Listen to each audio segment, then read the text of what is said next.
Hello friends, welcome to my YouTube channel study sociology with doctor Pooja Singh. आज हम आपके लिए इस वीडियो में लेकर आए हैं कल्चर, संस्कृति के बारे में बताएंगे। आगे बढ़ने से पहले अगर आपने इस वीडियो को सब्सक्राइब नहीं किया है तो सबसे पहले सब्सक्राइब कर लीजिए ताकि आपको लेटेस्ट सोशियोलॉजिकल वीडियोस मिलते रहें और आपकी नॉलेज इन्हेंस होती रहे। ओके, तो हम इस वीडियो में आगे बढ़ते हैं। संस्कृति है क्या? सबसे पहले हमें जानना चाहिए संस्कृति है क्या। एक डेफिनेशन है जो बहुत ही ज़्यादा एग्ज़ाम्स में पूछी जाती है, चाहे वो यूजीसी नेट हो या फिर आपका सिविल सर्विसेज एग्ज़ाम हो, स्पेशली फॉर द यूपी। पर्यावरण का मानव निर्मित भाग संस्कृति है, हर्षकोविट्ज़। मीन्स ये डेफिनेशन बहुत ज़्यादा पूछी गई है कि पर्यावरण क्या है। जैसे हमारा पर्यावरण के अंदर हम रखते हैं जल मंडल, वायुमंडल, स्थल मंडल, इन सब चीज़ों को रखते हैं। उसी तरीके से हर्षकोविट्ज़ ने कहा है कि इन सब पर्यावरण ये तो नेचुरल है, लेकिन जो ह्यूमंस ने क्रिएट किया है, जो हमारे मानव ने क्रिएट किया है, वो है कल्चर। तो ये भी पर्यावरण का ही एक भाग है। ये बहुत बड़ी बात है। संस्कृति जीवन व्यतीत करने की एक संपूर्ण विधि है जो कि व्यक्ति की शारीरिक, मानसिक एवं अन्य आवश्यकताओं की पूर्ति करती है। मीन्स हम एक अपना पूरा जीवन एक कल्चर में बिता देते हैं। जैसे बहुत से लोग हिंदू कल्चर फॉलो करते हैं, बहुत से लोग इस्लामिक कल्चर फॉलो करते हैं, बहुत से लोग क्रिश्चियनिटी फॉलो करते हैं। तो वो अपनी पूरी लाइफ उसी कल्चर के साथ बिताते हैं। कभी कभी कुछ वेरिएशंस होते हैं, कोई कल्चर चेंज भी कर लेते हैं, लेकिन वो एक अलग बात है। यूनिवर्सल वे में अगर देखें, ज़्यादातर मेजॉरिटी है वो एक ही कल्चर के साथ अपनी पूरी लाइफ बिताती है और वो कल्चर उसे बताता है उसको डेली क्या करना है, उसको क्या नहीं करना है, डूज एंड डोंट्स ये भी बताते हैं। सर्वप्रथम संस्कृति और सभ्यता में जो डिफरेंस था वो अल्फ्रेड बेवर ने किया था। यहाँ संस्कृति और सभ्यता की बात बेवर ने कही है। इसके साथ ही आपको मैं याद दिला दूँ कि जो ऑगबर्न थे जिन्होंने कल्चर के दो एस्पेक्ट्स बताए थे, फर्स्ट था आपका भौतिक संस्कृति और दूसरा था आपका अभौतिक संस्कृति, means material and non material aspect of culture. तो इसमें क्या होता था कि जो भौतिक संस्कृति है जिसमें हम मटेरियलिस्टिक थिंग्स रखते हैं, उसको यहाँ पर बेबर ने सभ्यता कहा है। तो यहाँ सभ्यता का मतलब मटेरियलिस्टिक कल्चर से है, भौतिक कल्चर से है। तो इसको आप ध्यान रखिएगा। यहाँ कुछ कॉन्सेप्ट्स लेकर आ रहे हैं जिनके क्लैरिफिकेशंस बहुत ज़रूरी हैं और ये मल्टीपल चॉइस क्वेश्चंस में बहुत ज़्यादा पूछे जाते हैं। तो यहाँ पर सबसे पहला है कल्चर ऑफ पॉवर्टी, गरीबी की संस्कृति। ये जो कॉन्सेप्ट है ये ऑस्कर लेविस ने अपने मैक्सिको के जो शहरी समाज था, वहाँ का अर्बन सोसाइटीज़ थी, उन पर रिसर्च करके दिया। उन्होंने वहाँ देखा कि कुछ सेक्शंस में जो लोग बहुत जिनके पूर्वज भी गरीब हुआ करते थे, उनकी आने वाली कई जनरेशन्स भी गरीबी को ही देखती हैं, वो उस गरीबी से कभी बाहर नहीं निकल पाए। तो इस चीज़ को देखते हुए मतलब एक गरीबी का कल्चर टाइप का डेवलप हो गया कि हम उस कल्चर से बाहर निकलना नामुमकिन है। तो उन्होंने culture of poverty concept develop किया। फिर है कल्चरल यूनिवर्सल। कुछ एलिमेंट्स होते हैं जो यूनिवर्सल होते हैं। यूनिवर्सल मीन्स जो हर जगह पाए जाते हैं। लाइक हमारा अगर हम कल्चर वे में देखें तो डांस है, हमारा फोक सॉन्ग्स हैं, हमारा रिलीजन है, ये हर जगह पाया जाता है। नो डाउट इसके जो फॉर्म्स हैं, इसके जो स्वरूप हैं वो अलग अलग हो सकते हैं, लेकिन ये पाए हर जगह जाते हैं। तो इसको देखते हैं, ये जो कॉन्सेप्ट है वो मोर्डॉक द्वारा दिया गया है। इनके अनुसार वे विचार, वे आदतें, मूल्य जो किसी समाज के समझदार एवं वयस्क व्यक्तियों के लिए सामान्य होते हैं, संस्कृति सामान्य कहलाते हैं। जैसे कि नृत्य है, लोकगीत है, जादू हुआ, धर्म हुआ, विवाह हुआ, एट्सेट्रा एट्सेट्रा। फिर है डिसकल्चरेशन। निसंस्कृतिकरण, ये जो कॉन्सेप्ट है वो रॉबर्ट सोमार ने दिया था। इन्होंने एक स्टडी किया था जो पेशेंट के ऊपर था। इन्होंने बताया कि जो पेशेंट होते हैं वो अपने रोज़मर्रा की लाइफ जो वो अंदर आने से, जेल में जाने से पहले जो बाहर बाहर व्यतीत करते थे, उसको वो जेल के अंदर बनाए रखने में एकदम भी असमर्थ होते थे। तो उसको उन्होंने डिसकल्चरेशन कहा। फिर है कल्चरल थीम, सांस्कृतिक मान्यताएं।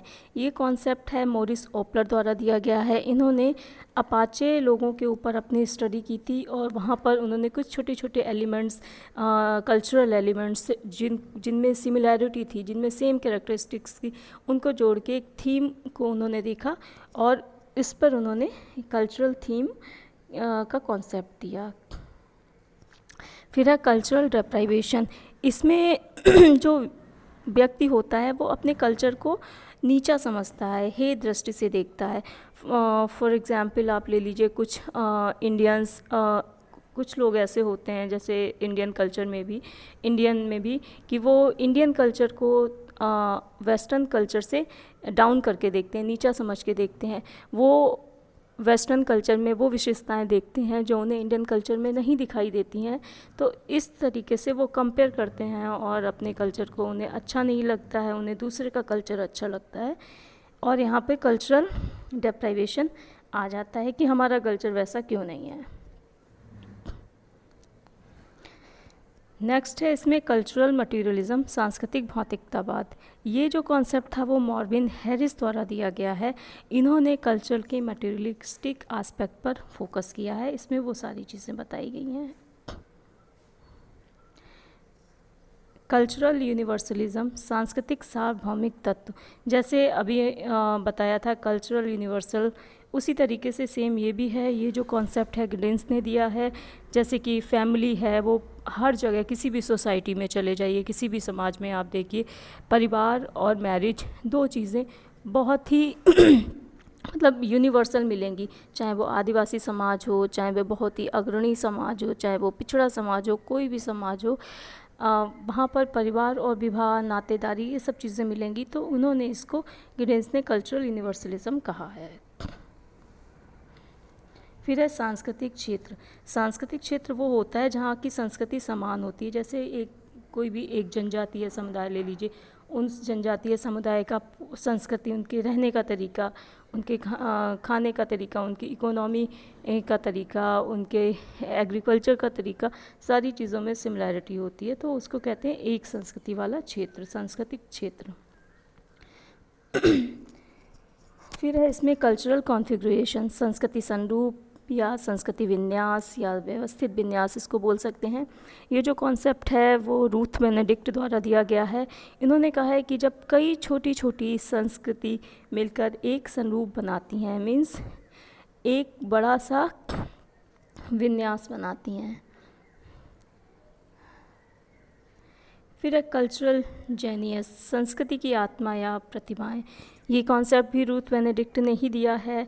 इन्होंने दो तरीके की आत्मा या जेनियस बताई हैं, जिसको इन्होंने देवधर्मी और दानवधर्मी कहा है। देवधर्मी अपोलोनियन वो होता है जिसमें बहुत मतलब पॉजिटिव कैरेक्टरिस्टिक्स होती हैं। उसको उन्होंने सतोगुणी बोला है, सतोगुणी संस्कृति, जैसे कि हमारा सूर्य है। और दूसरा उन्होंने दानवधर्मी डायनोसियन बोला है, जो रजोगुणी संस्कृति, जैसे कि दैत्य, मीन्स एक पॉजिटिव एस्पेक्ट है, दूसरा कल्चर का नेगेटिव एस्पेक्ट। इन्होंने ये दो तरीके की एस्पेक्ट्स बताए हैं।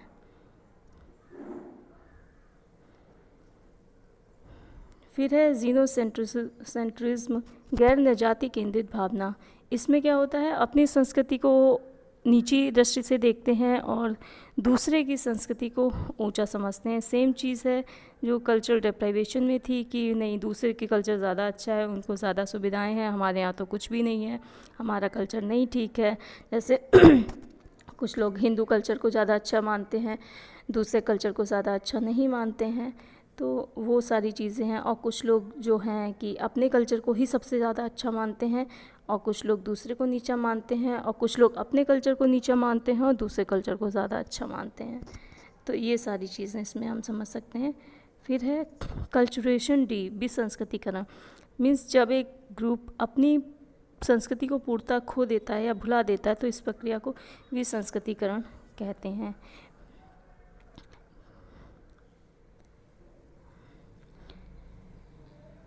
फिर है कल्चरल लैग, सांस्कृतिक विलंबना। ये अवधारणा ऑगबर्न द्वारा दी गई है। इसका उल्लेख उन्होंने अपनी जो उनकी बुक थी सोशल चेंज में किया गया है।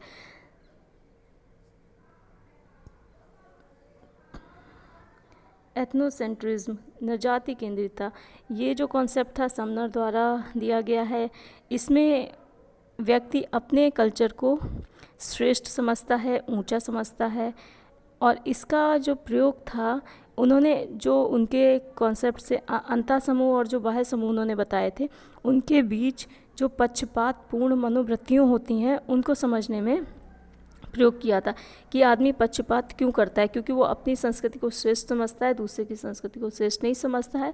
तो बीच में क्या होता है, पक्षपात वाली भावना इससे क्रिएट होती है, इससे जनरेट होती है। फिर है कल्चरेशन नियो, नव संस्कृतिकरण। नवीन सांस्कृतिक तत्वों को अपनाने या सीखने की प्रक्रिया को नव संस्कृतिकरण कहते हैं। मीन्स जैसे आप इंडिया में रहते हैं, आप किसी दूसरे देश में चले गए, वहाँ पर आपने उनकी कुछ दूसरे देश के लोगों की कुछ भाषा को अपनाया, उनके कुछ कल्चर को अपनाया, उनके खाने पीने की आदतों को देखा, उनके एग्रीकल्चर को देखा। आपने उनमें से कुछ चीज़ों को जो आपको अच्छी लगी आपने उनको अपना लिया, उसको आप नव संस्कृतिकरण के उदाहरण के रूप में समझ सकते हैं। फिर है संस्कृति पुनरुत्पादन, कल्चरल रिप्रोडक्शन। ये जो कॉन्सेप्ट है ये बोर्डियू का कॉन्सेप्ट है, रिप्रोडक्शन। इसमें क्या कल्चर का रिप्रोडक्शन होता है। मीन्स जो हमारे ग्रैंडफादर थे उन्होंने जैसा कल्चर, जैसा हिंदू कल्चर, सपोज दैट कोई फैमिली हिंदू फैमिली है, उनके ग्रैंडफादर थे, उनके टाइम में जो हिंदू कल्चर का स्वरूप था वो थोड़ा दूसरा था। उसके बाद उनके जो बेटे हुए, उनके टाइम में जो हिंदू कल्चर का था कुछ मॉडिफिकेशंस हुए होंगे, कुछ चेंजेस हुए होंगे। वो कल्चर तो सेम रहा लेकिन वो रिप्रोड्यूस हुआ। फिर उससे अगली पीढ़ी में भी इसी तरीके से कुछ कुछ बदलाव आते गए। तो लेकिन कल्चर रिप्रोड्यूस हो रहा है, अपने को रिप्रोड्यूस कर रहा है, जो वर्तमान चीज़ों के साथ तालमेल बिठाते हुए। वर्तमान में कई टेक्नोलॉजी आ गई हैं, उनके साथ एडजस्ट करते हुए अभौतिक और भौतिक पक्षों में तालमेल बिठाते हुए चीज़ों को रिप्रोड्यूस किया हुआ है। इसी तरीके से कल्चर भी रिप्रोड्यूस होता है। फिर है कल्चर के दो एस्पेक्ट्स, इथोस और इडोस। व्यक्ति में संस्कृति के जो गुण हैं, मान्यताएं हैं, उसके इंटरेस्ट हैं, उसको निर्धारित करता है इडोस। मीन्स आपकी इनर पर्सनैलिटी कैसी होगी वो आपका संस्कृति का जो इडोस पार्ट है वो निर्धारित करता है। और ये जो दोनों कॉन्सेप्ट्स हैं ये जो क्रोबर ने दिए हैं, और जो इथोस होता है जो आपका फॉर्मल स्वरूप कैसा है, आपका आउटर वो कैसा है किसी भी समाज का या व्यक्ति का, समाज का, वो क्या कहते हैं इथोस पार्ट, संस्कृति का इथोस पार्ट डिसाइड करता है। मीन्स आपका बाहरी स्वरूप भी निर्धारित कर रही है संस्कृति, और आपका आंतरिक स्वरूप भी संस्कृति निर्धारित करती है। जिस कल्चर में आप पड़े बड़े होंगे उस कल्चर की विशेषताएं आपकी मनोवृत्तियों को, आपके इमोशंस को, आपके व्यवहार को, आपकी पर्सनैलिटी को बहुत ही ज़्यादा प्रभावित करेंगी। फिर है इसमें कल्चर से ही रिलेटेड एक्सप्लिसिट और इम्प्लिसिट। एक्सप्लिसिट में वो चीज़ें आती हैं जिसे हम अपने इंद्रियों की सहायता से, आँख कान की सहायता से प्रत्यक्ष दर्शन कर सकते हैं, यानी कि जो मूर्त हैं, जो हमें दिखाई देती हैं। और इम्प्लिसिट में वो चीज़ें आती हैं जो अप्रकट तत्व होते हैं, जिनके बारे में व्यक्ति को स्वयं भी नहीं पता होता, जो आपके अंदर होते हैं, जो दिखाई नहीं देते हैं, जो एब्स्ट्रैक्ट फॉर्म में होते हैं। फिर है कहा गया है कि जो कल्चर है वो सुपर टू ह्यूमन है और वो सुपर टू ऑर्गेनिज्म है। ये तो है क्योंकि संस्कृति के अनुसार मनुष्य ढलता है, ना कि मनुष्य के अनुसार संस्कृति ढल रही है। ठीक है, लेकिन अभी इंटर डिपेंडेंसी भी समझी जा सकती है with the innovations of technology. फिर आते हैं हम कल्चर के मोस्ट इम्पॉर्टेंट पार्ट पर, theories of culture. Theories of culture में ये बहुत पूछा जाता है, इसमें से कई थ्योरीज़ पूछा जाती हैं कि फॉर विकासवादी सिद्धांत को किसने फॉलो किया है, किसने दिया है, इसको यहाँ डिस्कस करना बहुत ज़रूरी है। इसमें 6 थ्योरीज़ बताई गई हैं। पहला है विकासवादी सिद्धांत, जो कि मॉर्गन है, टाइलर हैं, हड्डन हैं, इन्होंने विकासवादी सिद्धांत को बताया है। मॉर्गन का तो आपको याद होगा, जंगली सभ्यता, बर्बर सभ्यता, फिर सभ्य, ये जो उन्होंने क्लासिफिकेशन दिया है उसको इसके अंतर्गत रखते हैं। फिर है प्रकारवादी सिद्धांत, जो फंक्शनलिस्ट थ्योरिस्ट हैं इसमें आते हैं, मैलिनोवस्की हैं, रेडक्लिफ ब्राउन हैं, वो इसमें आते हैं।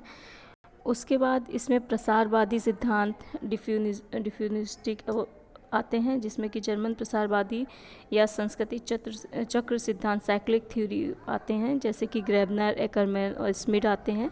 फिर इसमें अमेरिकी प्रसारवादी या संस्कृति क्षेत्र सिद्धांत, इसमें फ्रेंच बोआस और क्लार्क विस्लर आते हैं। फिर है विन्यास सिद्धांत, इसमें रूथ बेनेडिक्ट द्वारा प्रतिपादित किया गया है ये। फिर इसमें प्रेरक मान्यता या लय का सिद्धांत मॉरिस ऑपलर द्वारा दिया गया है।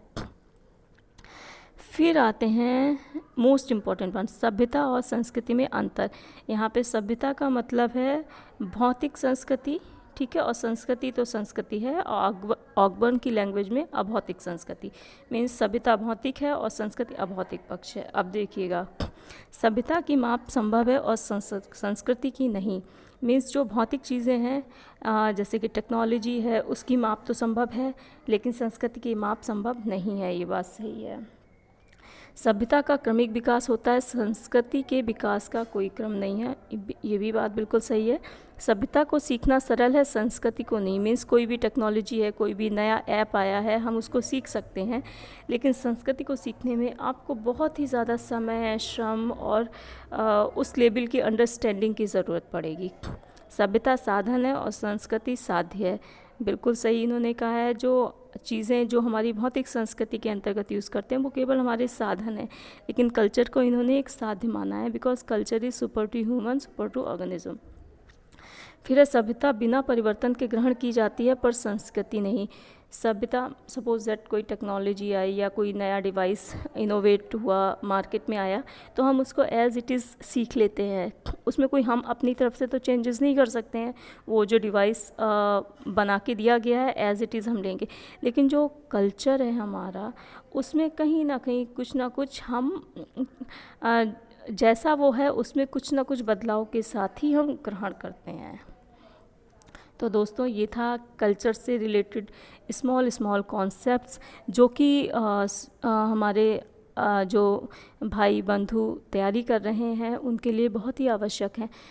तो आप इसका यूज़ करें और मुझे कमेंट बॉक्स में लिखकर बताएं आपको ये वीडियो कैसा लगा, और हमारे चैनल को सब्सक्राइब करें। धन्यवाद।